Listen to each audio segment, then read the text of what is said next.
Éliminé par le Bayern Munich sans avoir marqué le moindre but, ni provoqué la moindre émotion, le Paris Saint-Germain ne connaîtra pas les quarts de finale pour la deuxième année consécutive. Attendu au tournant, Kylian Mbappé et Lionel Messi, muselés tactiquement, n'ont pas réussi à éviter aux siens une nouvelle désillusion. Et les chiffres sont là. Sur les 7 dernières années, le club de la capitale est sorti à 5 reprises à ce stade de la compétition. C'est au moins 2 fois plus que n'importe quelle autre équipe sur cette même période. Mais alors, on pourrait se demander à qui la faute. Peut-être Marco Verratti. C'est vrai que l'Italien hier soir s'est montré défaillant avec 2 pertes de balles qui ont mené aux 2 buts des Munichois. On pourrait dire qu'il est trop seul au milieu de terrain, et ce serait vrai. On pourrait dire aussi qu'il n'est pas assez décisif, et ce serait vrai aussi.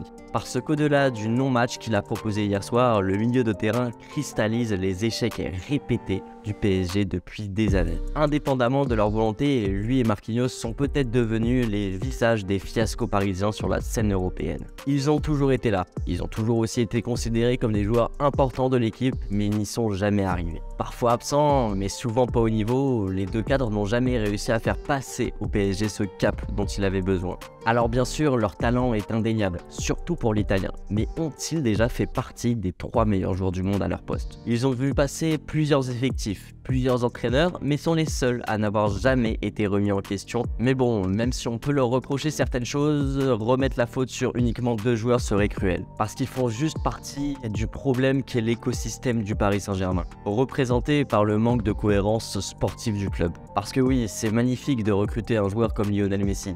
D'accord, ses stats sont remarquables cette saison. D'accord, Lionel Messi possède toujours cette patte gauche très soyeuse. Mais les faits sont là, parce qu'avec ses 2 années passées au club, êtes-vous capable de me citer un match référence de la Pulga? Depuis qu'il est là, le champion du monde n'a pas su porter les siens sur la scène européenne. Mais surtout, depuis 2 ans, l'homme aux 7 ballons d'or n'a jamais montré son envie de jouer avec ce maillot. Parce que le fond du problème, il est aussi là. Recruter des stars, ça fait vendre, mais ces stars n'en ont pas grand-chose à faire du club.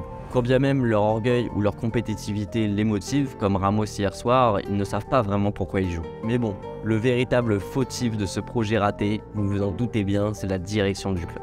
Depuis des années, le Qatar aura finalement préféré vendre des maillots plutôt que de construire un véritable équilibre sportif. Alors certes, le PSG est une nouvelle fois éliminé en 8e de finale de la Ligue des Champions, mais ce n'est pas grave, puisqu'il est devenu le premier club de foot au monde à ouvrir une boutique sur la 5e avenue à New York. La direction parisienne promettait aux fans l'été dernier moins de bling-bling et des recrutements plus ciblés. Mais encore faudrait-il savoir recruter intelligent, et ça le PSG ne sait pas faire. On le voit depuis le départ de Thiago Motta, il n'a pas été remplacé, le milieu est défaillant. Il suffit tout simplement d'observer le banc du Bayern Munich hier soir face à la gestion de l'effectif catastrophique du PSG pour pouvoir s'en rendre compte. Et malheureusement, ce n'est pas avec Carlos Soler, Hugo Ekitike ou encore Fabien Ruiz que tu remportes la Ligue des Champions. Dernièrement, beaucoup estimaient que le PSG évoluait mieux sans Neymar et que l'équipe était plus équilibrée sans lui. Mais force est de constater qu'hier soir, le Brésilien n'aurait pas été de trop pour tenter d'apporter ce petit grain de folie. Un supplément d'âme dans une rencontre où le Paris Saint-Germain n'aura finalement été qu'à son réel niveau. Alors oui, le PSG est rentré dans le rang avec sa finale en 2020, suivie par une demi-finale qui laissait présager un décollage du projet. Mais il s'agirait peut-être de rêver moins grand. Parce que même avec les meilleurs joueurs du monde, ce qui prime à la fin dans le football, c'est la force collective. Et l'équipe actuelle du PSG, elle n'a aucune cohérence, que ce soit techniquement, tactiquement ou de par ce qu'elle représente. Elle représente un ensemble de stars pourri gâtés qui n'en ont rien à faire du club. Et au-delà d'une énième élimination en Ligue des Champions, c'est peut-être ça qui fait le plus mal aux supporters. Enfin bref, le PSG va de nouveau être moqué par toute l'Europe, incapable d'apprendre de ses erreurs, incapable de devenir ce que son adversaire a été hier soir.